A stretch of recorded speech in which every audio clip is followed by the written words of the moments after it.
సాయంకాలం ఈ మధ్యాహ్న కాలంలో ధ్యానం చేద్దాం. మత్తయి సువార్త 13వ అధ్యాయము 9వ వచనం. చెవులు గలవాడు వినుగాక అని చెప్పాను.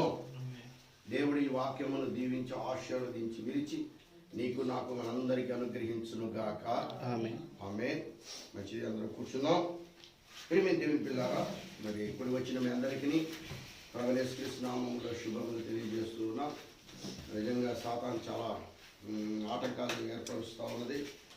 మరి ఏదేమైనా ప్రియమైన దేవుని పిల్లారా, మరి దేవుని యొక్క పనిలో మరి అశ్రద్ధ లేకుండా మరి ఆయన కార్యములు శ్రద్ధగా చేయవాడు వర్ధిల్లునని మనకు లేఖనాలు తెలియచేయబడతా ఉన్నాయి. మరి దేవుని వాక్య విషయంలో నిజంగా ఎంత ప్రయాసైనా మనం పడదాం, ఎందుకంటే అది నిత్యమైన వాక్యం. హల్లెలూయా. కాబట్టి నేను వచ్చేటప్పుడు కూడా ప్రార్థిస్తూ ఉన్నాను, ప్రభువా ఏంటి నీ చిత్తం? నీకు వ్యతిరేకంగా మేమేమైనా వెళ్తున్నామా, లేకపోతే సాతాను ఏమన్నా అక్కడ ఉన్నటువంటి మరి ఒక పరిచర్యని అడ్డగించాలని చూస్తూ ఉన్నారా, ఏంటి ప్రభు అని నేను ప్రార్థిస్తూ ఉన్నాను. మరి నిజంగా ప్రియమైన దేవుని పిల్లారా, అనేక రకాలుగా వాడు ప్రయత్నాలు చేస్తున్నప్పటికీ మరి విజయం మాత్రం చివరికి దేవుని నేను నమ్ముతున్నాను. ఎందుకంటే ప్రతి చోట ఆయన వధువు ఉన్నది. Praise the Lord. ఒకరు కానీ ఇద్దరు కానీ దేవుని కోసం నిలబడేటటువంటి, సత్యం కోసం నిలబడేటటువంటి ఆ ప్రజలు దేవునికి ఉన్నారు. హల్లెలూయా. ఇది నా సొత్తు కాదు, ఇంకొకళ్ళ సొత్తు కాదు. కేవలం వర్తమానికులు అనేవాడు పరిచారికులు మాత్రమే, దేవుని పరిచర్య చేసి సేవ చేయడానికి పిలువబడిన వారు మాత్రమే. కానీ ప్రతి చోట వధువు ఉన్నది. ఆ వధువునంతా సమకూర్చటమే దేవుని యొక్క పని అన్నది. Praise the Lord. ఎందుకంటే ఈరోజు మనం విభజించుకున్నాం, కానీ దేవుడు ఎవరిని విభజించలేదండి. నాది పలానా సంఘం, నీది పలానా సంఘం, పలానా నువ్వు బాప్టిస్ట్వి, నేను లూథరన్ని, నువ్వు పెంతుకోస్తేవి, నేను సెవెంత్ డే అడ్వెంటిస్ట్ని, నేను క్యాథలిక్ని. అలాగా ప్రజలందరూ ఆ యొక్క విడదీసుకుంటూ ఉన్నారు. కానీ దీనికి కారణం ఏంటని మనం కనుక ఆలోచిస్తే ఆ వాక్యం కిందకి మనం రాలేకపోతున్నామండి. Praise the lord. ఇలా ఉదయం నేను మా చర్చిలో కూడా ఒక చక్కటి ఎగ్జాంపుల్, అమెరికా రాష్ట్రంలో జరిగినటువంటి విషయాన్ని మరి నేను దాన్ని చెప్పాను. దాన్ని ఇప్పుడు నేను ఇక్కడ కూడా, ఎందుకంటే వాక్యం వింటున్నారు కాబట్టి మరి దాని ద్వారా మనం, ఎందుకంటే ప్రియమైన దేవుని పిల్లారా, దేవుడు అందరినీ ఒక సహవాసంలోనే ఉండమని చెప్తూ ఉన్నాడు. అయితే ఇవాళ చాలా భేదాభిప్రాయాలు కనబడుతున్నాయి. దానికి ఆయన చెప్పింది ఏంటంటే, ఒక చోట ఒక పురుషుడు స్త్రీ ఉన్నారు. జాగ్రత్తగా వినండి. వాళ్ళ ఇరువురు భార్యాభర్తలు. అయితే వాళ్ళిద్దరు మధ్య చాలా గందరగోళం ఏర్పడతా ఉంది. చీటికి మాటికి ఇద్దరు అరుచుకోవటం, చాలా ఎంత పరిస్థితి వస్తుందంటే విడిపోయేంత పరిస్థితి వస్తుంది. సరే, స్నేహితుల దగ్గరికి వెళ్ళారు, వాళ్ళ బాధ చెప్పుకున్నారు, ఏమన్నా పరిష్కారం అయ్యిద్దంటే అక్కడ అవట్లా. అలాగే ప్రియమైన దేవుని పిల్లారా, ఒకవేళ వైద్యుల దగ్గరికి వెళ్ళారు, ఒకవేళ ప్రాబ్లం ఈమెలో ఉందా, ఒకవేళ నాలో ఉందా అని వైద్యుల దగ్గరికి వెళ్ళినప్పుడు ఆ ప్రాబ్లం సాల్వ్ కాల, ఇంకా అది ఎక్కువైపోతుంది. ఇంకా వాళ్ళిద్దరి మధ్య కమ్యూనికేషన్ దూరం అయిపోతుంది. అరుచుకుంటున్నారు, కొట్టుకుంటున్నారు, గందరగోళం అవుతుంది. వాళ్ళ యొక్క సమస్యగా పరిష్కారం అనేది అసలు ఎక్కడ దొరకట్లా, ఎక్కడ సమాధానం దొరకట్లా. కనబడితే చాలు ఇద్దరు చాలా, ఎందుకంటే ఒకరికొకరు ఎదురుపడిన తర్వాత నువ్వు అదంటే నేను ఇదని, ఇదంటే అదని, చాలా ఇబ్బందులు పడి చాలా రకరకాలుగా వాళ్ళని వేధిస్తూ ఉన్నది. చివరికి ఒక నిర్ణయానికి వచ్చారు, విడాకులు తీసుకుందామని ఒక నిర్ణయానికి వచ్చి ఒక వకీల్ దగ్గరికి వెళ్ళి, ఇదిగో మేము సమాధాన పడలేకపోతున్నాం, ఆయనకి నాకు సరిపడతలేదు, ఆమెకి నాకు సరిపడతలేదు, ఏ విధంగా మేము విడిపోవాలనుకుంటున్నాం అన్నప్పుడు ఆ లాయర్ అన్నాడు, మరి మీకున్నటువంటి ఆ స్థలాన్ని ముందు మొట్టమొదటిగా అమ్మండి, తర్వాత అన్ని పంచుకోండి అని చెప్పినప్పుడు సరే ఓకే అని చెప్పేసి వాళ్ళు ఇరువురు కలిసి వచ్చి ఆ యొక్క వరండాలో కూర్చొని ఇద్దరు ఇక మాట్లాడుకుంటూ, ఇదిగో నీకు ఈ వస్తువు తీసుకో, కాదు నాకు అదొద్దు, నాకు ఇది కావాలి, సరే ఓకే నువ్వు అది తీసుకుంటే నేను ఇది ఇస్తాను. ఇలాగా ప్రతి వస్తువు మీద వాళ్ళిద్దరికి డిస్కస్ జరుగుతూనే ఉంది. అలా జరుగుతూ ఎలాగొట అక్కడ ఉన్నటువంటివన్నీ పంచుకున్నారు. చివరికి ఇక అటక మీద ఉన్నాయి, అంటే ఆ అతిథి గృహంలో ఉన్నాయి పంచుకున్నారు, వంటగదిలో ఉన్నాయి పంచుకున్నారు, బెడ్రూమ్లో ఉన్నాయి పంచుకున్నారు, అన్నీ చెరుసగాలుగా పంచుకున్నారు వాదనలతోనే. చివరికి అటక మీద ఒక పెట్టె ఉన్నది. ఆ పెట్టి తీసి దాంట్లో కూడా ఇప్పుడు పంచుకోవాలి. వాళ్ళు దాంట్లో పంచుకోవడానికి ముందుగా ఆ పెట్టిని ఓపెన్ చేసినప్పుడు దాంట్లో ఒక జత బూట్లు ఉన్నాయి. ఇద్దరు ఆ బూట్లే పట్టుకున్నారు. ఇది నాకు కావాలి, నాకు కావాలి. అయితే ఆ బూట్లు ఎవరయ్యా అంటే వాళ్ళకు ఒక పాప ఉండేది. ఆ పాప చనిపోయింది. ఆ చనిపోయినటువంటి ఆ పాప యొక్క షూ అది. కాబట్టి ఇప్పుడు ఇక్కడికి వచ్చేసరికి ఆ పాప యొక్క షూలు ఇద్దరు యొక్క ప్రాపర్టీ అయి ఉన్నది. ఎందుకంటే ఆ కుమార్తెను ఇద్దరు కలిసి వాళ్ళు కన్నారు.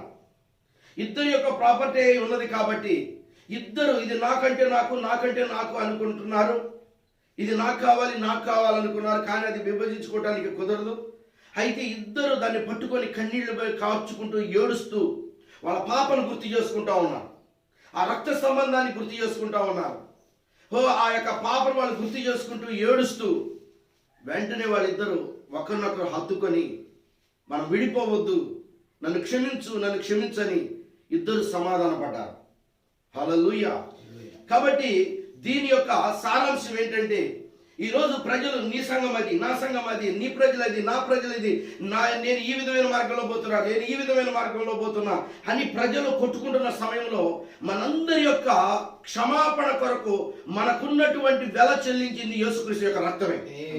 ఇప్పుడు ఆ రక్తం కిందకు వచ్చామనుకో అది నీది నాదేమో. వాళ్ళకి క్షమాపణ యేసుక్రీస్తు రక్తమే, లూథరన్స్కి క్షమాపణ యేసుక్రీస్తు రక్తమే, ఆ యొక్క బాప్టిస్ట్ వాళ్ళకి క్షమాపణ యేసుక్రీస్తు రక్తమే. ఇవాళ మనకి అంటే మెసేజ్ అయిన మనకి యేసుక్రీస్తు రక్తమే. కాబట్టి ఇప్పుడు ఆ పాప, ఆ రక్త సంబంధంగా ఉన్నటువంటి ఆ పాప విషయంలో వాళ్ళు ఎలాంటి యొక్క, ఎందుకంటే దాన్ని విభజించలేదు, ఇది నాకు నాకు అని వాళ్ళు ఏ విధంగా అయితే దానికోసం ప్రయాసపడ్డారో చివరికి వాళ్ళిద్దరు ఒక నిర్ణయానికి వచ్చి మనం విడిపోవద్దని విడాకులు క్యాన్సిల్ చేసుకుని సమాధానంతో వాళ్ళు బతికారు. అలాగే ఈ రోజున క్రైస్తవులు యేసుక్రీస్తు యొక్క రక్తం క్రిందకి వచ్చినట్లయితే ఖచ్చితంగా ప్రతి వాళ్ళు సమాధానం ఉండదు. జ్ఞానం కిందకి వెళ్ళకూడదు, విశ్వాసం కిందకి రావాలి మనం. హల్లెలూయా. ఎందుకంటే జ్ఞానం కిందకి వెళ్ళటం వల్ల అవ్వ బయటికి వెళ్ళిపోయింది. విశ్వాసం కింద ఉన్నట్లయితే అబ్రహాం ఏ విధంగా దీవించబడ్డాడో ఆ విధంగా మనం జీవించబడతాం. అందుకని ఇక్కడ ప్రియమైన దేవుని పిల్లారా, ఈ రోజున్న ప్రాబ్లం అది సంఘాల్లో. ఈ రోజున అనేక మంది ఐక్యతగా ఉండకపోవటానికి కారణం ఏంటంటే మనందరి కొరకు యేసుక్రీస్తు ఒక్కడే ఉన్నాడు. నువ్వెవ్వరు ఏ సంఘంలోనే ఉండు, ఆలస్యంలోనే ఉండు, నీ కొరకు రక్తం కాచింది యేసుక్రీస్తే. అందుకనే ప్రియమైన దేవుని పిల్లారా, ఈ రోజు మనకు ఎక్కువ ఏదంటే దేవుని వాక్యమే మనకు ఎక్కువ. హల్లెలూయా. సంఘమా వాక్యమా అంటే వాక్యమే మనకు ప్రాధాన్యత. ఎందుకంటే ఆ వాక్యము మనకు జీవాన్ని ఇచ్చింది. ఆ వాక్యము మన కొరకు రక్తం కాచింది. ఆ వాక్యం మన కొరకు కావలసినటువంటి సమస్తాన్ని అనుగ్రహించింది. దేవునికి స్తోత్రం. ఆయనే నీతిమంతులుగా చేశాడు, ఆయనే మనం మహిమపరిచాడు. మనం ఏమీ చేయలా, మనం ఏమీ చేయకుండానే మన నిమిత్తం సమస్తమును సిద్ధపరిచిన వాడు దేవుడై ఉన్నాడు. దాన్ని విశ్వాసంతో పట్టుకోమన్నాడు. ఇప్పుడు జ్ఞానం వచ్చేసి విశ్వాసాన్ని అనడానికి ప్రయత్నిస్తూ ఉంది. అందుకనే చెవి కలిగిన వాడు జ్ఞానము కలిగిన వాడు అని చెప్పలా బైబిల్. చెవి కలిగిన వాడు వాక్యాన్ని వినాలి. అందుకని ఈ వాక్యాన్ని ఎవరికి బయలుపరిచాడంట దేవుడు? లూకా సువార్త 10వ అధ్యాయము 21వ వచనం. ఆ గడియలోనే యేసు పరిశుద్ధాత్మయందు బహుగా ఆనందించి తండ్రి ఆకాశమునకును భూమికి ప్రభువా, నీవు ఆజ్ఞలకును నీవు జ్ఞానులకును వివేకులకును ఈ సంగతులను మరుగు చేసి పసి బాలురకు బయలుపరిచినావని నిన్ను స్తుతించుచున్నాను. Praise the Lord. కాబట్టి తండ్రి ఆకాశమునకు భూమికి ప్రభువా, నీవు జ్ఞానులకును వివేకులకును ఈ సంగతులు మరుగు చేసి. చూసారా ఏ సంగతులు? ఈ కడికి ఇవ్వబడినటువంటి సంగతులు. కాబట్టి ఈ సంగతులన్నీ ఈరోజు బాప్తిసం గురించినటువంటి సంగతులు, అసలు బాప్తిసం గురించినటువంటి ఆ రెవల్యూషన్ అనేది అసలు ఆ వాక్యాన్ని అర్థం చేసుకుంటే చాలండి, గ్రహిస్తే చాలు. ఎందుకంటే తండ్రి యొక్కయు కుమారుని యొక్కయు పరిశుద్ధాత్మ నామంలో బాప్తిస్మము అన్నప్పుడు అవి బిరుదులు, నామం అనేది అక్కడ కనబడట్లేదని మనకు కనబడుతుంది. అర్థం చేసుకున్నారా? ఎందుకంటే ఇప్పుడు ఒక వ్యక్తి, ఒక ఇంట్లో ఒక పని మనిషి ఉంది. పని మనిషి నామమున అని చెక్కు రాసామనుకో వెళ్ళి చెల్లుబాటు అవుతుంది. లేదా ఒక అతనికి బిరుదు ఉంది ఏదో ఒకటి నాని నామమున అన్నామనుకో చెల్లుబాటు అవుతుందా? కాబట్టి ప్రియమైన దేవుని పిల్లారా, ప్రభువైన యేసుక్రీస్తు నామంలో బాప్తీసం తీసుకుంటే తండ్రి యొక్క కుమారు యొక్క పరిశుద్ధాత్మ నామం ఆ వాక్యాన్ని నెరవేర్చినట్లు. తండ్రి యొక్క కుమారు యొక్క పరిశుద్ధాత్మ నామములో ఆ మత్తయి సువార్త 19వ అధ్యాయం ప్రకారం 28-19లో తీసుకున్న ప్రకారం కనుక తీసుకుంటే నామమును నెరవేర్చిన వాడు కాడు. క్లియర్ అర్థమవుతుంది మనకి ఇక్కడ. ఎందుకంటే ప్రభువైన యేసుక్రీస్తు నామంలో నువ్వు కనుక బాప్తీసం తీసుకుంటే మత్తయి సువార్తలో చెప్పిన బాప్తీసాన్ని నువ్వు తీసుకున్నట్లే. మత్తయి సువార్తలో చెప్పిన బాప్తీసం నువ్వు తీసుకుంటే యేసుక్రీస్తు నామంలో బాప్తీసం తీసుకున్నట్లుగా.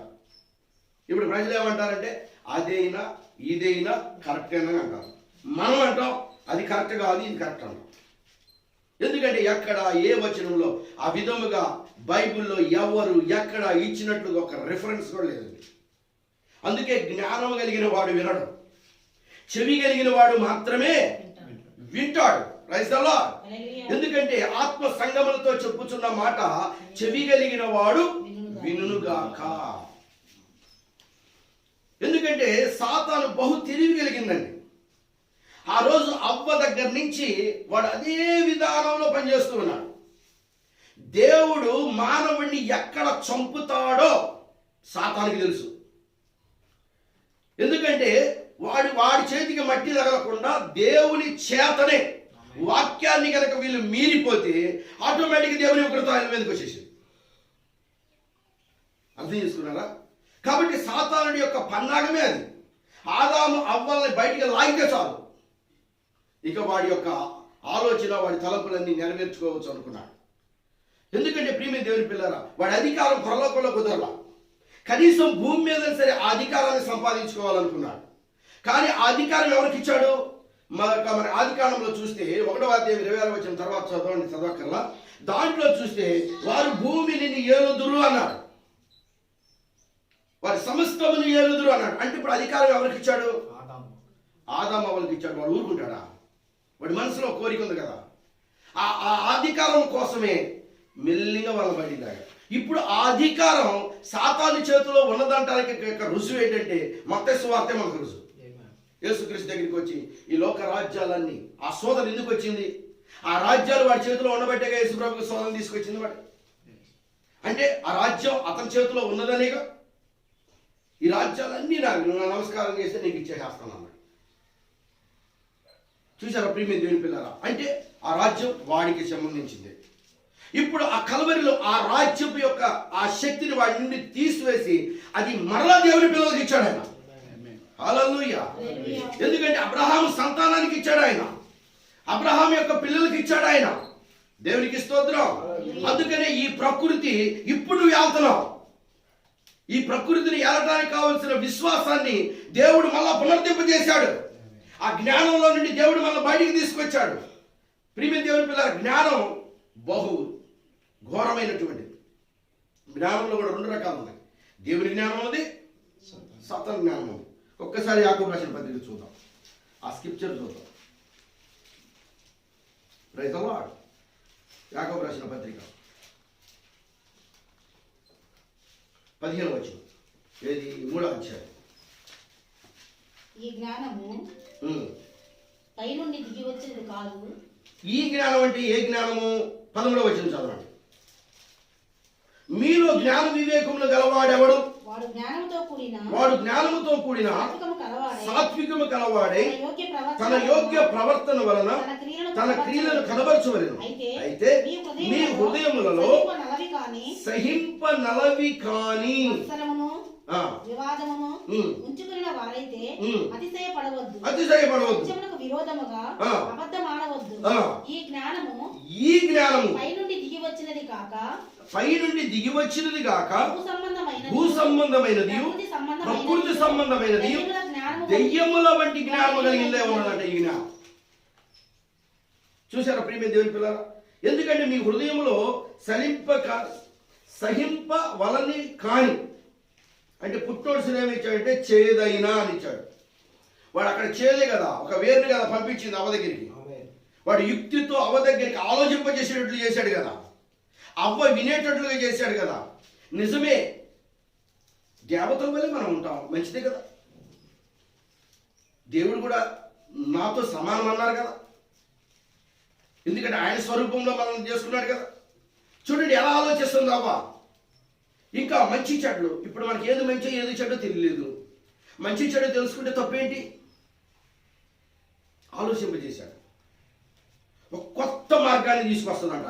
ఈ జ్ఞానం ఎప్పుడు కూడా అంట ఒక క్రొత్త మార్గాన్ని తెస్తుంది, ఒక క్రొత్త పద్ధతిని తెస్తుంది, క్రొత్త సంఘాన్ని తెస్తుందండి జ్ఞానం. కానీ విశ్వాసం అయితే దేవుడు ఆదిలో ఏదైతే ప్రారంభించాడో దాన్నే తీసుకొని వెళ్ళిపోతాడు. హల్లెలూయా. ఇప్పుడు జ్ఞానం అదే కదా చేస్తుంది భూమి మీద. కొత్త కొత్త టెక్నాలజీ, కొత్త కొత్త భవనాలు కట్టడం, భవనాలకు కొత్త టెక్నాలజీని ఉపయోగించడం, పెద్ద పెద్ద పిరమిడ్స్ కట్టడం, లేకపోతే పెద్ద పెద్దవి ఇంకా టవర్స్ కట్టడం, ఇంకా జ్ఞానం అనేక రకాలైనటువంటి టెక్నాలజీని పెంచుతూ అసలు మనం ఇప్పుడు చూస్తున్నటువంటి జ్ఞానం మామూలు జ్ఞానం కాదండి. అంటే జ్ఞానం ఎప్పుడు కూడా అది వృద్ధి చెందటానికే ప్రయత్నిస్తున్నారు అన్నమాట ఆలోచనలు. వైరస్ తీసుకొస్తుంది జ్ఞానం వైరస్ని కూడా తెచ్చింది. ప్రవక్త అన్నాడు ఆకాశం కలుషితం అయిపోయింది, భూమి కలుషితం అయిపోయింది, వాతావరణాలు కలుషితం అయిపోయింది, మొత్తం అసలు ఈ భూమిలో 1000 ఏళ్ల పాలనను నువ్వు ఎలా తీసుకురాగలవు అన్నాడు. ఈ రోజు మానవులు 1000 ఏళ్ల పాలన భూమి మీద చూపించాలనుకుని గొప్ప గొప్ప పార్కులు కడుతున్నారంట, గొప్ప గొప్ప ప్రదేశాలు ఏర్పాటు చేస్తున్నారంట, ఆర్టిఫిషియల్ తయారు చేస్తున్నారంట. అసలు ఈ భూమి మీదే ఒక 1000 ఏళ్ల పాలన ఉండాలన్నప్పుడు ప్రవక్త అన్నాడు ఆ గర్భంలో నుంచి చెడు బయటకు వచ్చినప్పుడు నువ్వు దాన్ని మంచిగా ఎలా చేయగలవన్నాడు. ఈ భూగర్భం చెడిపోయినట్లుగానే ఈ రోజున సంఘ శాఖల గర్భం కూడా చెడిపోయింది అన్నాడు. అది దుర్గంధంతో నిండిపోయింది అన్నాడు. అది ఆ వాసన దేవుడు భరించలేని స్థితికి వచ్చాడు అన్నాడు. జ్ఞానం జ్ఞానం జ్ఞానం జ్ఞానం ద్వారానే మానవుడు దూరం అయిపోతున్నాడు. జ్ఞానం సంఘ ఈ రోజున సెమినరీలోకి వెళ్ళి నేర్చుకొచ్చేది జ్ఞానమే. ఆ జ్ఞానం మానవుడిని మనిషిని వేరు చేస్తా ఉంది. కాబట్టి ప్రియమైనటువంటి దేవుని పిల్లలారా జాగ్రత్తగా గమనించినట్లయితే భూ సంబంధమైనటువంటిది ఈ జ్ఞానము, ఈ భూ సంబంధమైనటువంటి దాంట్లో సహింపగలవి కానీ మత్సరములు వివాదములు ఉంచుకునే వారైతే అతిశయించవద్దు, సత్యమునకు విరోధముగా అబద్ధమాడవద్దు. కాబట్టి సత్యానికి విరోధంగా కూడా అబద్ధాన్ని మనం ఆడకూడదు. దేవుడు ఏం చెప్పాడు? దేవుని యొక్క వాక్యానికి అనువాదికుడు అక్కర్లేదండి, ఆయనకి ఆయనే అనువాదికుడు. ఆ వాక్యానికి అలా ఇలా అని మనం మార్చాల్సిన పని లేదు. ఆయన వాక్యాన్ని వాక్యంగానే ఇచ్చేశాడు. హల్లెలూయా. ఆ వాక్యాన్ని మనలో ఆమేన్ అని చెప్పటానికే దేవుడు ఆత్మనిచ్చాడు. ఇంకెవరో చెప్పక్కర్లమ్మా. ఎందుకంటే మనలో ఒక గడియారం అలారం దేవుడు పెట్టాడు. ఇప్పుడు కొన్ని పక్షులు ఉన్నాయి, కొన్ని ఆ యొక్క ద్వీపాల్లో ఉంటాయి, ఆ సరస్సుల దగ్గర ఉంటాయి. ఆ నీళ్లు వెండిపోతున్నప్పుడు ఆ పక్షుల యొక్క జ్ఞానం దేవుడు ఇచ్చాడు కాబట్టి అక్కడి నుంచి నీళ్లు ఉన్న చోటకి అవి వలస వెళ్ళిపోతా ఉంటాయి. ఎవరిచ్చారు అది జ్ఞానం? అలాగే కోడిగుడ్డు లోపల పిల్ల తయారైంది, ఆ పొడుచుకొని బయటికి రావాలని ఎవరిచ్చాడు ఆ పిల్లకి జ్ఞానం? అలాగే ప్రియమైన దేవుని పిల్లల దుప్పులు లేళ్లు ఆ యొక్క అడవిలో సింహము కానీ పులి కానీ వచ్చేటప్పుడు ఆ వాసనను పసిగట్టి అవి బిత్తలు చూపులు చూడగలరు. ఎవరిచ్చారు వాడికి జ్ఞానం? ఎందుకంటే ఎవరిచ్చారు వాడికి ఆ తలంపులని? ఎవరిచ్చారు వాడికి ఆలోచనల్ని? దేవునికి స్తోత్రం. మనకంటే చాలా ఉన్నతంగా ప్రవక్త చెప్పాడు. నేను ఇండియా రాష్ట్రానికి వచ్చినప్పుడు పేపర్ చదువుతూ ఉన్నాను, న్యూస్ పేపర్ చదువుతున్నప్పుడు ఇండియా రాష్ట్రంలో ఇప్పుడు నార్త్ సైడ్ ఆ యొక్క పక్షులు అంటే వాళ్ళు పశువుల్ని ఒక రాతి మీద రాతులు పెట్టి కంచెలా కడతారు. మనం ఢిల్లీ వెళ్ళేటప్పుడు చాలా కనబడతాయి మీకు, చూడండి. ఆ రాతి మీద రాయి ఒకదాని మీద పెట్టుకుంటూ ఒక కంచెలాగా ఏర్పాటు చేసి ఆ పశువులన్నింటినీ దాంట్లో పెట్టి దానికి ఒక 2 కర్రలు డోర్ లాగా పెట్టేసి వెళ్ళిపోతారు. కానీ ఒక రోజున తుఫాను వస్తుందనగా ముందుగానే ఆ పశువులు ఆ మేత కోసం వెళ్ళి మళ్ళా వెనక్కి తిరిగి రాల. పక్షులు గూళ్ళో ఉన్నాయి, లేచి వెళ్ళిపోయి అవి మళ్ళా తిరిగి వెనక్కి రాల. ప్రవక్త ఆశ్చర్యపోతా ఉన్నాడు. ఏం జరిగింది? ఒక జంతువు కానీ ఒక పక్షి కానీ చనిపోలా. అవి ఎప్పుడైతే తుఫాను వెళ్ళిపోయిన తరువాత అవన్నీ రాళ్ళని కూలిపోయిన తర్వాత మళ్ళా అవి తిరిగి వచ్చాయన్నాడు. ఆయన ఆ న్యూస్ పేపర్లో చదివినప్పుడు ఆయన ఆశ్చర్యపోయాడు. ఓ దేవుడు వాటికి ఎంత తెలివైన జ్ఞానం ఇచ్చాడు. కానీ మనిషికి ఆ జ్ఞానం ఏమైపోయింది అన్నాడు ఆయన. కాబట్టి ఆ అబద్ధం ఆడని దేవుడు ఆయన. Praise the Lord. ఆయన ఏదైతే తన యొక్క ప్రతి జంతువుకి ఒక స్పర్శనిచ్చాడు. ఆయన దుప్పి నీటి వాగుల కొరకు ఆశపడినట్లు అని చెప్పాడు. ఎందుకు చెప్పాడు? దుప్పి నీరున్న చోటనే నివసిస్తుంది. ఎందుకంటే ఒకసారి ఆ యొక్క శత్రువు ఈ యొక్క సింహాలు కానీ ఈ పులులు కానీ ఆ ఒక్కసారిగా మెడను పట్టుకుంటాయి. ఎప్పుడైతే ఆ మెడ పట్టుకున్నప్పుడు ఆ పళ్ళకి ఆ నరాలు తెగిపోతాయో, ఆ బ్లడ్ ఒక ఫోర్స్ ఫౌంటైన్ కొట్టినప్పుడు అది పరిగెత్తుకుంటూ వెళ్ళి ఆ నీటి దగ్గరికి వెళ్ళి ఆ నీరు సాగగానే బ్లడ్ ఆగిపోతుంది. ఈ బ్లడ్ ఎప్పుడైతే అయిపోయింది కదా మళ్ళీ శత్రువుకు దొరకదు. దావీదు అడుగులు అది చూశాడు ఆయన. Praise the Lord. దావీదు ఒక వేటగాడు కాబట్టి, ఒక గొర్రెల కాపరి కాబట్టి, అక్కడ ఉన్నటువంటి పరిస్థితులను చూశాడు కాబట్టి ఆ కీర్తన రాయగలుగుతున్నాడు. దుప్పి నీటి వాగుల కొరకు ఆశపడినట్లు దేవా నీ కొరకు నా ప్రాణము తృష్ణపరుచు ఉన్నది. అలాగే సాతాను కూడా మనల్ని వెంటాడుతున్నాడు. అప్పుల ద్వారా, శ్రమల ద్వారా, కుటుంబం ద్వారా, పిల్లల ద్వారా, ఆర్థిక సమస్యల ద్వారా, అనేకమైనటువంటి యొక్క మనశ్శాంతి లేకుండా వాడు వెంటాడుతూ కొడుతూ ఉన్నప్పుడు ఎప్పుడైతే మనం దేవుని సన్నిధికి వెళతామో, ఆ వాక్యం అనే జలాన్ని మనం తాగుతామో, వెంటనే సాతాను మనం ఏం చేయలేడు. మళ్ళా మన శక్తిని పొందుకుంటాం. అందుకు ఆ దుప్పి నీటి వాగుల కొరకు ఆశపడినట్లు దేవా నీ ప్రాణం నా ప్రాణం నీ కొరకు తృష్ణగొనుచు ఉన్నదని అనుభవంతో దేవుడు మాట్లాడాడు ఆయనతోంచి. Praise the lord. మన ప్రవక్త కూడా ఒక వేటగాడు కాబట్టి ఆయన కూడా కొన్ని విషయాలు ఆయన చూడగలిగాడు. కాబట్టి ఇవన్నీ ఎందుకంటే ఆ ప్రకృతిని ఆయన గమనిస్తూ ఉన్నాడు, ప్రకృతిని ఆయన చూస్తూ ఉన్నాడు. దేవునికి స్తోత్రం. కాబట్టి ప్రియమైన దేవుని పిల్లరా, దేవుడు ఎందుకంటే సత్యములకు విరోధముగా అబద్ధం ఆడవద్దు అంటున్నాడు. ప్రకృతి దేవుని యొక్క చిత్తాన్ని నెరవేరుస్తుందంట. ఇప్పటివరకు దేవుని చిత్తం నుండి తొలగిపోయిన వాడు మానవుడు కాబట్టి మానవుడికి మరణం సంభవించిందంట. చెట్టు పునరుద్ధరించబడుతుంది తెలుసా మీకు? ఆకులన్నీ రాలిపోతాయి. మొత్తం రాలిపోయిన ఒక్క ఎండిపోయిన మొత్తున్న మళ్ళా వసంతకాలం ఎండాకాలం వచ్చేదానికి అది చిగురిస్తూ ఉంటుంది. ఎక్కడి నుంచి వచ్చింది జీవం? అసలు అక్కడికి వెళ్ళి దాక్కోవాలని ఎవరు చెప్పారు? దానికి పూలు రాలిపోతాయి. మళ్ళా ఆ విత్తనాలు, ఆ పొలంలోంచి విత్తనాలు అక్కడ పడినప్పుడు వర్షం పడేట దానికి ఒక సమాధి కార్యక్రమం చేస్తుంది. మనం కనుక చనిపోతే ఏడుస్తాం. అలాగనే ఆ వర్షం దానికి సమాధి కార్యక్రమం చేసినప్పుడు మళ్ళీ ఒక టైం రాగానే దాంట్లోంచి జీవం బయటకు వచ్చింది అన్నాడు. సూర్యుడు అస్తమిస్తున్నాడు, నిద్రిస్తున్నాడు, మళ్ళా ఉదయించగలుగుతున్నాడు. ఈ ప్రకృతి అంతా కూడా తన పనిని తను జరిగిస్తూ ఉంది. కానీ మానవుడు ఎక్కడికి వెళ్తున్నాడు అనేదే యోబుకి గొప్ప ఆలోచన వచ్చేసింది, సందేహం వచ్చేసింది. ఎందుకంటే యోగ గ్రంథంలో అదే చెప్పాడు ఆయన. ఏమవుతున్నాడు మానవుడు? నరుడు ఎక్కడికి వెళ్తున్నాడు? చనిపోయిన తర్వాత నరులు ఏ స్థలానికి వెళ్తున్నారు అన్నప్పుడు ఈ ఎగ్జాంపుల్స్ అన్నీ, ఎందుకంటే భావ వ్యక్తీకరణ అనే మెసేజ్లో చెప్పాడు. అనుభవపూర్వకంగా వాటిని వ్యక్తపరుస్తూ ఉన్నాడు. దేవునికి స్తోత్రం. కాబట్టి ప్రియమైనటువంటి దేవుని పిల్లారా, అప్పుడు అనిపించింది, ప్రవక్త అంటున్నాడు, వాటన్నిటికీ పునరుద్ధానం ఉన్నప్పుడు మనిషికి కూడా పునరుద్ధానం ఉంటుంది. ఎప్పుడు? దేవుని చిత్తాన్ని మానవుడు చేసినప్పుడు అంట. దేవుని స్తోత్రం. కాబట్టి ఎందుకంటే అవన్నీ దేవుని చిత్తాన్ని చేస్తా ఉన్నాయి. సూర్యుడు దేవుని చిత్తాన్ని చేస్తున్నాడు. ఇప్పటి వరకు చెట్లు అవన్నీ కూడా దేవుని చిత్తాన్ని అవి జరిగిస్తూ ఉన్నాయి. కాబట్టి ప్రియమైన దేవుని పిల్లారా, దేవుని చిత్తాన్ని మనం కూడా జరిగించినట్లయితే, జ్ఞానం జోలికి వెళ్లకుండా విశ్వాసంలో గనక వెళ్ళినట్లయితే ఆ విశ్వాసం మనం స్థిరంగా నిలబెట్టగలదు. అందుకని జ్ఞానానికి విశ్వాసానికి ఎప్పుడు ఫైట్ అన్నమాట. ఆ రెండు శిఖరాగ్రహానికి వస్తూ ఉన్నాయండి, జ్ఞానం, విశ్వాసం. కానీ ఈరోజు జ్ఞానం రోజు రోజుకి పెరుగుతూ ఉంది, విశ్వాసం కూడా పెరుగుతూనే ఉంది. కనబడట్లేదు. ఎక్కడో కొద్ది మందిలో దేవుడు దాన్ని ఆయన ఉంచాడు. ఆయన ఎవరిలో ఉంచాడు అన్నది ఈసారి నేను దాన్ని ఎరుగుదన్న మెసేజ్ని ఈ మధ్యన చదువుతున్నాను. దాంట్లో చెప్పుకొచ్చాడు, చాలా విషయాలు చెప్పాడండి. ప్రజలు చర్చిలకు వెళ్తారంట, అన్నీ చేస్తారంట. కానీ వాళ్ళు ఎందుకు అంటే దాంట్లో ఆ ముందు నిర్ణయం అనేది ఒకటి ఉండాలంట. అది నేను రేపు ఈసారి వచ్చినప్పుడు చెప్తాను, ఎందుకంటే ఆ టాపిక్ వేరేగా ఉంది. కాబట్టి ప్రియమైన దేవుని పిల్లరా, జ్ఞానులకు వివేకులకు మరుగుపరిచి పసి బాలులకు వీటిని దేవుడు బయలుపరుస్తా ఉన్నాడు. దేవునికి స్తోత్రం. కాబట్టి ఇప్పుడు ఈ జ్ఞానము ఎలాంటిది? పైనుండి వచ్చేటటువంటిది. ఇప్పుడు ఈ యొక్క జ్ఞానము విరోధముగా అబద్ధం ఆడవద్దు.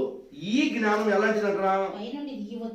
ఇది పైనుండి వచ్చింది కాదంట. ఈ జ్ఞానం ఈ జ్ఞానము పైనుండి దిగి వచ్చింది కాదు. సంబంధమైనదియు ప్రకృతి సంబంధమైనదియు. ఇది ఏంటంట? భూ సంబంధమైనది, ప్రకృతి సంబంధమైనది. జ్ఞానము వంటిదియు ఉన్నది. కాబట్టి ఇది దెయ్యముల జ్ఞానం వంటిది, దెయ్యముల యొక్క జ్ఞానము వంటిదే ఉన్నది. ఏలయనగా మత్సరమును వివాదమును ఎక్కడ ఉండునో అక్కడ అల్లరియు ప్రతి నీచ కార్యములు ఉంటాయి. కాబట్టి ప్రియమైన దేవుని పిల్లరా, అందుకని అల్లరితో కూడిన ఆటపాటలు వద్దు అంటున్నాడు ఆయన. అల్లరియు ప్రతి నీచ కార్యములు ఉంటాయి. ఎందుకని? ఏలనగా మత్సరాలు వివాదములు ఎక్కడ ఉండునో అక్కడ అల్లరి ఉంటుందంట, ప్రతి నీచ కార్యములు ఉంటాయి. అయితే పైనుండి వచ్చు జ్ఞానము మొట్టమొదటగా పవిత్రమైనది. చూసారా? దేవుడు పరిశుద్ధుడు, పవిత్రుడు.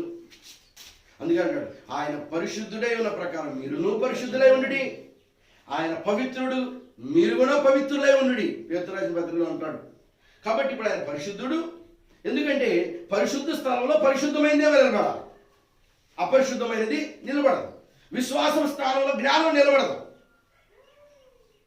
జ్ఞానానికి ఎప్పుడు రుజువు చేసుకుంటా ఉంటుంది, రుజువు కావాలి. విశ్వాసం కేవలం నమ్ముతుంది, అక్కడ ఏమి లేదు నమ్మేసింది. అది వాక్యం నమ్మేసింది, ఆయన దేవుడు నమ్మేసింది, ఆయన స్వస్థపరిచేవాడు నమ్మేసేస్తాడు.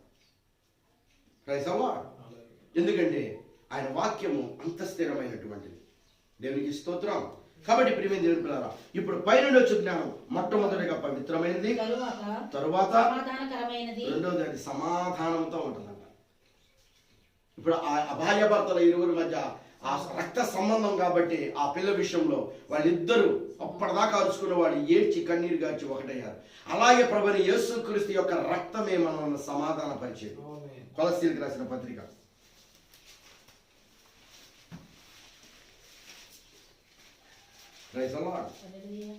కొలస్సీలకు రాసిన పత్రిక 1వ అధ్యాయం 19వ వచనం చదవండి. ఆయన యందు సర్వ సంపూర్ణత నివసింపవల్లని ఆయన శిలువ రక్తము చేత సంధి చేసి ఆయన ద్వారా సమస్తమును, అవి భూలోకమందున్నవైనను పరలోకమందున్నవైనను వాటన్నిటిని ఆయన ద్వారా తనతో సమాధాన పంచుకున్నవని తండ్రి అభిష్టమాయను. హల్లెలూయా. ఆ రక్తము ద్వారానే సంధి చేసుకున్నాడంట. ఆ రక్తమే ఇప్పుడు మనందరినీ ఎక్కడ కూర్చోబెట్టగలిగింది. ఎక్కడెక్కడ పుట్టాము, ఎక్కడెక్కడ ఉన్నాము, ఎక్కడెక్కడ పెరిగాము మనందరికి తెలియదు, కానీ ఆ రక్తం వాళ్ళకి ఇక్కడ తీసుకొచ్చింది. తర్వాత వచ్చినట్టున్నాడు. మరియు గతకాలమందు దేవునికి దూరస్తులను మీ దుష్క్రియల వలన మీ మనస్సులో విరోధ భావం గలవారై ఉండిన మిమ్మల్ని కూడా తన సన్నిధిని పరిశుద్ధులుగాను నిర్దోషులుగాను నిరపరాధులుగాను నిలవబెట్టుటకు ఆయన మాంసయుక్తమైన దేహమందు మరణము వలన ఇప్పుడు మిమ్మల్ని సమాధాన పరిచెను. హల్లెలూయా. ఎందుకంటే ఆయన మరణము రక్తాన్ని చిందించింది. ఆ రక్తమే మనల్ని సమాధాన పరిచింది. పాత నిబంధనలో ఇజ్రాయేలు గొర్రె పిల్లను చంపినప్పుడే సమాధాన పరచబడ్డారు దేవునితో వాళ్ళు. ఎందుకంటే వాడు ఎక్కడ ఆరాధన చేసినా బలి ఉండాలి. వాడు యెరూషలేము ఆరాధన చేయి, ఇంకో చోట చేయి, బలి లేకపోతే ఉపయోగం లేదు. కాబట్టి ప్రియమైన దేవుని పిల్లారా, అలాగనే ఈ రోజున ఆయన మరణించడం ద్వారా, ఆయన రక్తము చిందించడం ద్వారా, ఆ రక్తము ద్వారా, ఆ రక్తములో నుండి వచ్చిన జీవం. నేను అదే చెప్తున్నా. ఇప్పుడు పాత నిబంధనలో వాళ్ళు రక్తం చిందించినప్పుడు అది ఒక రసాయనం. ఆ రక్తాన్ని అక్కడ ఉంది కాబట్టి తీసుకుంటున్నారు. ఆ ద్వారక మేలుపై వాళ్ళు పుయ్యగలుగుతున్నారు. అప్పుడు ఆ యొక్క మరణ దూత వచ్చినప్పుడు ఆ రక్తాన్ని చూసినప్పుడు, ఆ గుర్తులు చూసినప్పుడు, ఆ ఆనవాళ్ళను చూసినప్పుడు ఆ దూత అట్లా వెళ్ళిపోతా ఉంది. అయితే ఈరోజు ఆ రక్తాన్ని ఎక్కడికి తీసుకొచ్చి మీ హృదయాల మీద నేను పుయ్యగలను? ఏమండి? పాత నిబంధనలో యేసుక్రీస్తు దాదాపు 2030 సంవత్సరాల క్రితం, 20 సంవత్సరాల క్రితం చనిపోయారు ఆయన కల్వరిలో మనందరికీ కూడా. ఇప్పుడు ఆ రక్తము ఎక్కడి నుంచి తీసుకొస్తాం మనం? ఆ రక్తములో నుండి వచ్చిన జీవం, ఆ జీవమే పరిశుద్ధాత్మ. ఆ రోజు అది ఛాయ. ఆ రక్తములో ఉన్నటువంటి ఆ రసాయనం, ఆ రసాయాన్ని తీసుకొచ్చి ఏ విధంగా ఆ ద్వారకమ్మల మీద పూశారో, ఈరోజు హృదయం అనే ద్వారములోనికి లేదా హృదయములోనికి పరిశుద్ధాత్మ వచ్చినప్పుడు ఆ యొక్క గురుతులు చూసినప్పుడు తెగిలిపోతున్నాడు. ఇప్పుడు ఆయన మరణించింది దానికోసం, సమాధాన పరచడం. మానవుడు దేవుడు ఏకమయ్యే స్థలం రక్తం క్రింద మాత్రమే. Praise the Lord. ఎందుకంటే మానవుడు ఇంకెక్కడ దేవుడిని కలుసుకోలేడు. అందుకని ఆ మెసేజ్లో చెప్పాడు ఆయన, దేవుడి సింహాసనం మీద కూర్చొని ఉన్నాడు. మనం తప్పు చేసినప్పుడల్లా మన పాపం అక్కడికి వెళ్ళకుండా ఈ సృష్టి మొత్తం సన్నని దారాల వలె ఆయన రక్తం అంట వేలాడుతూ ఉంది మొత్తం. ఇప్పుడు ఏదన్నా మనం తప్పు చేసినప్పుడు కారుకి బంపర్ కనుక ఎట్లా సేఫ్టీ ఇస్తుందో ఆ బంపర్ ఏం చేస్తుంది, ఆపేస్తుంది యాక్సిడెంట్ని. ఎలా సేఫ్టీ ఇస్తుందో అదే విధముగా ఇప్పుడు యేసుక్రీస్తు యొక్క బ్లడ్ నువ్వు చేసిన అతిక్రమం కానీ నువ్వు మాట్లాడిన ప్రతి మాట అక్కడికి వెళ్ళి తిరిగి మళ్ళా వెనక్కి వచ్చేస్తుందంట, దేవుని దగ్గరికి వెళ్ళకుండా ఉగ్రత దగ్గరికి. అది ఒకవేళ దేవుని దగ్గరికి వెళ్తే ఉగ్రత ఆయన తీర్పు మన మీద పడిపోతుంది. సన్నని ఎర్రని దారాల వలె ప్రపంచం మొత్తం వేలాడుతూనే అన్నట్టు. దేవునికి స్తోత్రం. కాబట్టి ఆ రక్తమునకు అంత శక్తి ఉన్నది. ఆ శక్తి లేకపోతే ఆ దూత దాన్ని చూడంగానే ఆనవాళ్ళు చూడంగానే వెళ్ళిపోవటం ఏంటి? ఈరోజు నీ మీద పరిశుద్ధాత్మ శక్తి ఉంటే దెయ్యం నేనేం చేయలేదన్నాడు. ఆ రోజు రక్తంలో ఉన్న జీవం ఆ రసాయనం అక్కడైతే ఈ రోజు రక్తంలో ఉన్న జీవం పరిశుద్ధాత్మ అది ఇవాళ హృదయం మీద ఉండాలి. ఏ హృదయం మీద ఆ పరిశుద్ధాత్మ ఉంటుందో సాతానుడు ఆడికి వస్తాడు, చూస్తాడు, వెళ్ళిపోతాడు. తెగులు వస్తుంది, కరోనా అమ్మ గందికి కలవడు, వెళ్ళిపోతాడు. శ్రమ ఎలవడు, వెళ్ళిపోతాడు. కాబట్టి ఇప్పుడు ఈ జ్ఞానం సమాధానం పరిచింది. ఆ జ్ఞానం అల్లరితో కూడిన ఆటపాటలు అన్నాడు, కలహాలు అన్నాడు, మత్సరాలు అన్నాడు. కానీ ఈ జ్ఞానం సమాధానంతో కూడింది, పవిత్రమైంది. తర్వాత ఇక వివరించుకోవచ్చు, ఎన్నేళ్ళు వివరించుకోవచ్చు అండి. సమాధానకరమైంది, మృదువైనది. ఇది మూడోది ఏంటంట, చాలా మృదువైందండి, చాలా సులభంగా లోబడిపోద్ది. అరుచుకుంటాం అన్నా నన్ను క్షమించాలన్నా, జస్ట్ అది మృదువు. తర్వాత అది అంటే సులభంగా లోబడిపోతాడు, సులభంగా లోబడిపోతుంది. ఏ దేవుడికి ఎంత కోపం వచ్చిందో, ఆయన కోపం క్షణం మాత్రమే, ఆయన ప్రేమ శాశ్వత కాలం అన్నాడండి. దేవుడు పొద్దుగూకులు కనుక కోపపడితే అసలు ఉంటామా? అసలు ఉండమండి. ప్రేమి దేవుడి పిల్లవాడిని తిడతాం, కాసేపట్లో రారా బాబు నీకేం కావాలని చెప్పాలి. ఒక పిల్లవాడికి ఒక తండ్రి, భూలోక తండ్రిగా మన కుమారుడికే మనం ఆ విధమైనటువంటి ప్రేమను చూపితే పరలోకపు తండ్రి మన పట్ల ఇంకెంత ప్రేమను చూపగలడు. Praise the Lord. కాబట్టి ప్రేమ దేవుని పిల్లారా, అది సులువుగా చాలా మృదువుగా ఉంటుందండి. యేసుక్రీస్తు ప్రేమ అది చాలా మృదువైనటువంటిది, సులభముగా లోబడినది, కనికరముతోను మంచి ఫలములతోను నిండుకొనినది, పక్షపాతమైనను ద్వేషధారమైనను లేనిది అని ఉన్నది. నీతి ఫలము సమాధానము చేయవారికి సమాధానమందు విత్తబడును. హల్లెలూయా. కాబట్టి ప్రియమైన దేవుని పిల్లారా, అది మంచి ఫలాలతో నిండుకుంటది, పక్షపాతం ఉండదు, దానికి వేషధారణ ఉండదు, ఏమీ ఉండదు. చాలా, ఎందుకంటే ఆ జ్ఞానం అంత ఉన్నతమైంది. ఆ జ్ఞానం ఎవరంటే దేవుడు యేసుక్రీస్తు. ఆ జ్ఞానమే విశ్వాసం. Praise the Lord. ఆ జ్ఞానం వచ్చేదానికి హేతుబుద్ధి, అది కారణాలు వెతుకుతుంది, కొత్త మార్గాన్ని మన ముందు పెడుతుంది, ఆలోచనలు చేస్తుంది, ఆలోచనల నుంచి మనం పడిపోయేటట్లుగా చేస్తుంది. మన సొంత ఆలోచనలు, దానికి వాక్యం అలా కాదు ఇలాగుంది, అక్కడ ఆ విధంగా చెప్పలా, ఈ విధంగా చెప్పాడు. అది ఇజ్రాయేల్ ప్రజల కొరకు చెప్పబడిన మాట, అది మన కొరకు చెప్పలేదు. ఆ గ్రంథం వాళ్ళ కొరకు రాయబడిన గ్రంథం, అది మన కోసం రాయబడలేదు. కానీ బైబిల్లో ఉన్న ప్రతి మాట మన కోసం, వాళ్ళ కోసం, అందరి కోసం రాయబడిన మాట. ఎందుకంటే అది నిన్న నేడు నిరంతరం. ఒక ఆయన అన్నాడు, ప్రవక్త అమెరికాలో బోధించాడు, స్త్రీలను ఖండించాడు, వాళ్ళ డ్రెస్సుల్ని, వాళ్ళు పట్టుకునే ఆభరణాలు, వాటన్నిటిలో మాట్లాడాడు. ఆ అమెరికాలో ఉన్న పరిస్థితి మనకెందుకు వచ్చిందంటే మన ఇండియాలో కూడా ఉంది ఆ స్థితి. అంటే దేవుడు ఆ సమస్తానికి దేవుడు కదా, ఆయన ప్రవక్త అంటే అందరి ప్రపంచం, ఆయనకి మొత్తానికి ప్రపంచం. ఎందుకంటే ఆయన ప్రవక్త అంటే అన్ని, ఆయన ప్రపంచం మొత్తం 7 సార్లు తిరిగాడు. ఏ దేశపు ఆత్మ ఏంటి ఆయనకి తెలియదా? దేవునికి ఏ ఆత్మ ఏంటి అనేది ఆయనకి తెలియదండి, ఖచ్చితంగా తెలుసు. ఆయన అన్నాడు, అమెరికాకు ఒక ఆత్మ ఉంది, జర్మనీకి ఒక ఆత్మ ఉంది, ఇండియాకు ఒక ఆత్మ ఉంది, రష్యాకు ఒక ఆత్మ ఉంది. ఒక్కొక్క ఆత్మ, ఏ ఆత్మ పనిచేస్తుందో మనకు ఒక ఆత్మ ఉంది, మన ఆత్మ పరలోకపు ఆత్మ. దేవునికి స్తోత్రం. భార్య అడిగింది ఒక రోజున, బ్రదర్ బిల్లీ ఏంటి పరిస్థితి? వాళ్ళకలాగా మనం ఎందుకు ఉండలేకపోతున్నాం? వాళ్ళకలాగా మనం ఎందుకు జీవించలేకపోతున్నాం అంటే మన ఆత్మ ఇక్కడ కాదు, మన పౌరసత్వం ఇక్కడ కాదు. Praise the Lord. కాబట్టి ప్రియమైనటువంటి దేవుని పిల్లారా, ఎందుకంటే మనం పరలోకంలో, అందుకని నూతనంగా జన్మించాలంటున్నాడు ఆయన. మనం మరలా జన్మించాలి, దేవుని రాజ్యంలోనికి జన్మించాలి. ఎప్పుడైతే ఆ రాజ్యంలో జన్మిస్తామో అప్పుడు ఆ అథారిటీ, ఆ అధికారం, ఆ సహవాసం మళ్ళా తిరిగి మనకు వస్తాయండి. వాడు నీటి మూలంగా ఆత్మ మూలంగా జన్మించంటే పరలోక రాజ్యంలో చూడడు. దాని కరెక్ట్ మీనింగ్ అర్థం చేసుకోలేడు అంట. వాడు చెప్పుకొచ్చాడు దాన్ని అర్థం చేసుకోవాలి. ఎందుకంటే దాన్ని గ్రహించాలి. చెవి కలిగిన వాడు వినుగాక, జ్ఞానం కలిగిన వాడు వినడు. అసలు జ్ఞానం కలిగినటువంటి వాళ్ళకి మనం వాక్యం చెప్పలేమండి.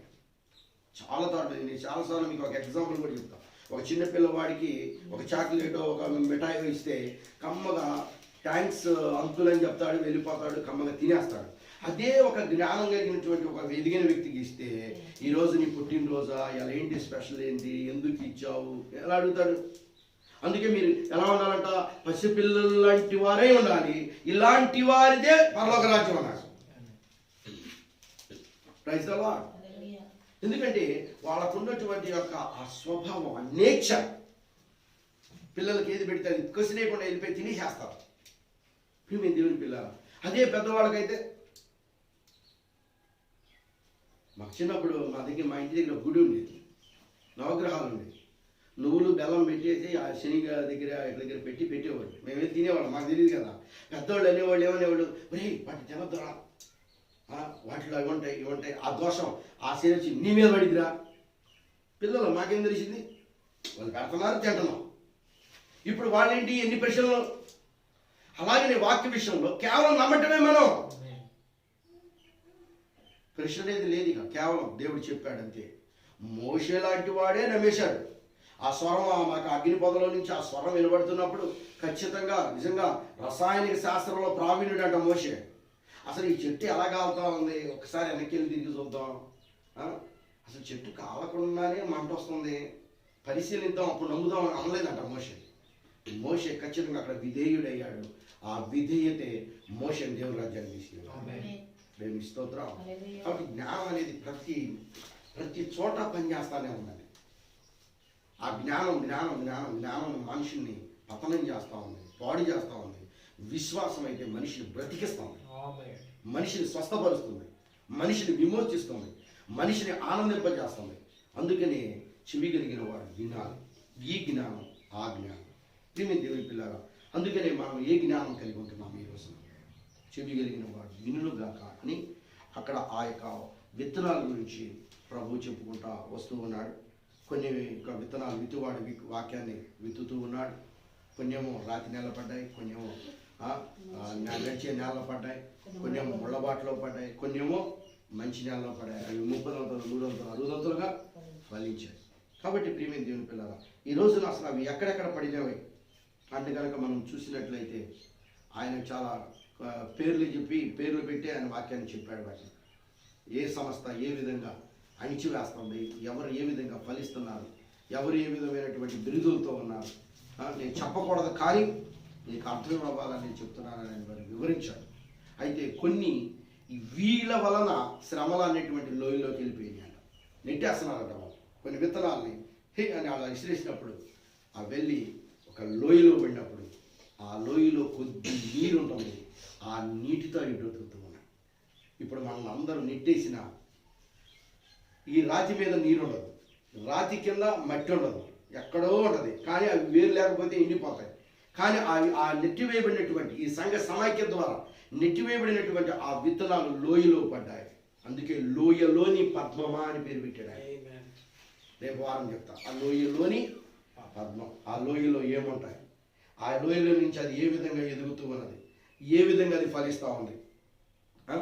దావీదు మొదటి కీర్తన ఎందుకు రాశాడు దాని గురించినటువంటి ఆ విషయాలన్నీ కనుక మనం చూస్తూ ఉన్నప్పుడు ఇవి పసిబాలుకి దేవుడు బయలుపరుస్తున్నాడు, జ్ఞానులకి వివేకులకు మరుగు చేశాడు. వాళ్ళకి అర్థం కావట్లా. నేను వీళ్ళు నెట్టేశాను, వాళ్ళు నెట్టేశాను, వీళ్ళు నెట్టేశాను మనం అనుకుంటున్నాం. కానీ మనం ఎక్కడికి వెళ్ళి పడ్డాం? శ్రమలు, అనేకమైన కఠినమైన ఇబ్బందులు, ఇవన్నీ మనం చుట్టుముట్టిన దేవుడు మనకు కొంత నీరు నుంచి మనల్ని ప్రోత్సహిస్తా ఉన్నాడు. లోయలో కొద్ది తేమ ఉంటుందండి, వాక్యాన్ని పట్టుకుంటుంది. ఆ తేమ ఎప్పుడైతే ఉందో మళ్ళా అది చక్కగా లిల్లీ పుష్పం వల్ల అనేకులను ఆకర్షించేటట్టుగా ఉంటుంది.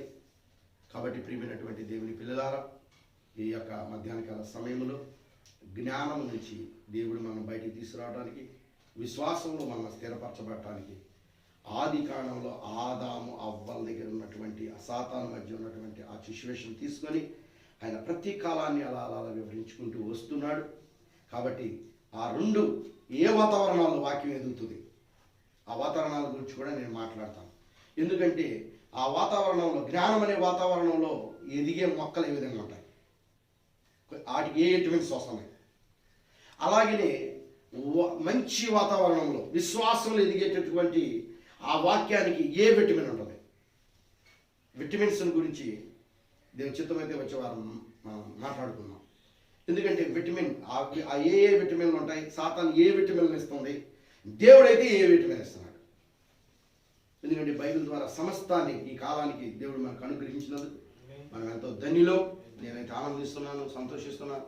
అయితే మీ అందరికీ మేము చెప్పేది ఏంటంటే, యేసుక్రీస్తు యొక్క రక్తం కిందకి రావాలి. అది మనందరి ప్రాపర్టీ, మనందరి కొరకు చిందించబడిన రక్తం. ఆ రక్తం కిందకి రానంత కాలం భేదాలు వస్తాయి.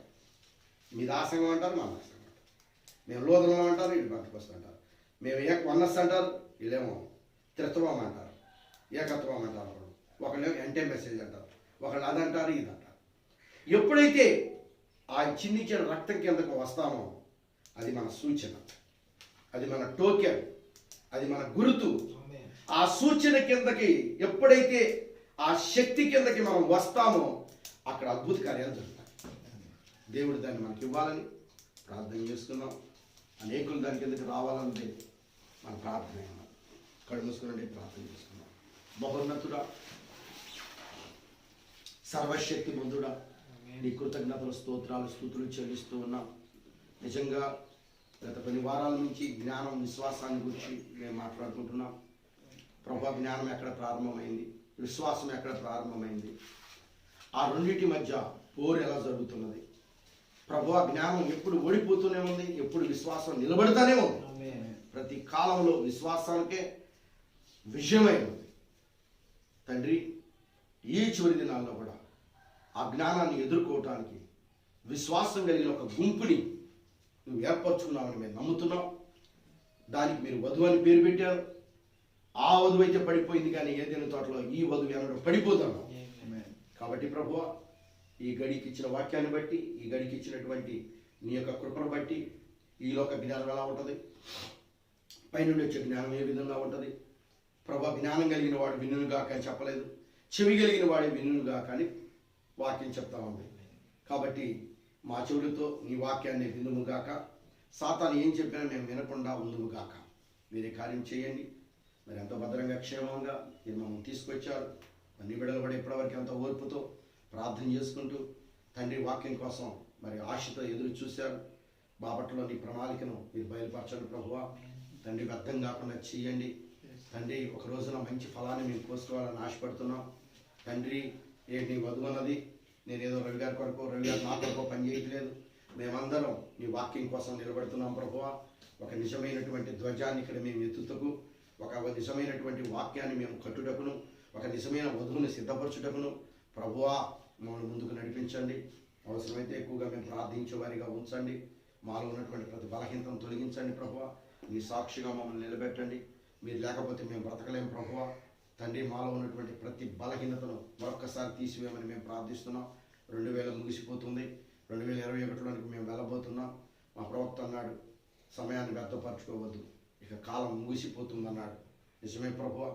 ఇప్పటివరకు మా సమయం ఎంతో వ్యర్థపరచుకున్నాం అనుకుంటున్నాం. ఎందుకు ప్రభువా, మేము కూడా నాయన దగ్గర పడుతూ ఉన్నాం, రాకడికి సిద్ధపడుతూ ఉన్నాం. కాబట్టి ప్రభువా, ఇంకా మమ్మల్ని పరిపూర్ణలు చేయండి, మమ్మల్ని నలగొట్టండి ప్రభువా, మమ్మల్ని ఇంకా చెక్కండి, నీ రూపంలోనికి తీసుకురండి.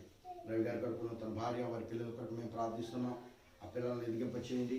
మరి సిస్టర్ కూడా ఇంకా ఎక్కువగా వాక్యంలో ఎదిగినట్టు, అలాగే జ్యోతి సిస్టర్ మా మధ్యకి వచ్చి ఉండగా ఆమెను కూడా దీవించి ఆశీర్వదించండి. మరి వాక్యంలో ఉన్నటువంటి ఆ యొక్క ప్రభావ శక్తిని గుర్తించే భాగ్యాన్ని దయచేయండి. ప్రణీతిని నీ కుమార్తెను నన్ను కూడా జ్ఞాపకం చేసుకోండి. అన్ని విషయాల్లో మీ తోడుగా నడిపించి ఏ కొరత లేకుండా మీ యొక్క నామాన్ని గణపరచుకోమని తండ్రి నాయన మా యొక్క ఆటంకాల నుంచి విడిపించినందుకు కూడా వందనాలు చెల్లిస్తూ మా రక్షకుడు మా ప్రభు మా విమోచకుడైన యేసుక్రీస్తు నామంలో ప్రార్థించి అడిగి వేడుకొంచుకున్నాం. ఆమేన్. మా ప్రభు యేసుక్రీస్తు వారి యొక్క కృప ప్రేమ సమాధానం ఇక్కడ చిన్న బిడ్డలకు నాని పరిశుద్ధులకు వాక్యం ద్వారా సిద్ధపరచబడిన నాని వధువుకిని ఉన్న ప్రతి ఒక్కరికి సదా తోడే నడిపించును గాక. ఆమేన్.